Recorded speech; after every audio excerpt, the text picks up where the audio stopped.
Europe 1. Le journal de 6h30, Fanny Marceau. Bonjour Fanny. Bonjour Alexandre, bonjour à tous. Comment mourir dignement en France alors que seuls 30% des personnes qui ont besoin de soins palliatifs y ont accès? C'est une information Europe 1. La SFAP, l'Association française d'accompagnement et de soins palliatifs, s'apprête à publier 6 propositions concrètes pour améliorer la situation.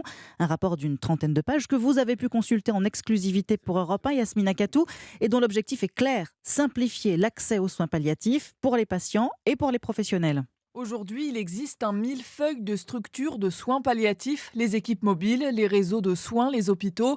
Difficile pour un médecin d'orienter son patient vers la bonne prise en charge. Claire Fourcade, présidente de la SFAP, veut centraliser l'accès aux professionnels de la fin de vie. Un médecin généraliste, en moyenne, il accompagne chaque année 3 patients en fin de vie. Presque pour lui, à chaque fois, ça va être quelque chose de nouveau. Et donc l'idée d'avoir une équipe sur le territoire qui va coordonner l'ensemble des besoins. Le médecin, il a un numéro à appeler. C'est une équipe spécialisée qui va se charger de construire avec le patient et ceux qu'il soigne ce dont il a besoin. Une astreinte téléphonique serait alors disponible 24 heures sur 24. Autre mesure pour décharger les médecins dans les déserts médicaux, former aux soins palliatifs les infirmières en pratique avancée. Il y a toute une gamme de soins qui pourraient être faite par ces infirmières-là.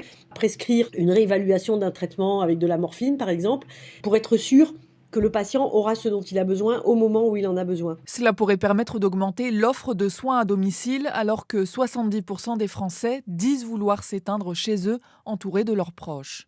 Yasmina Katou.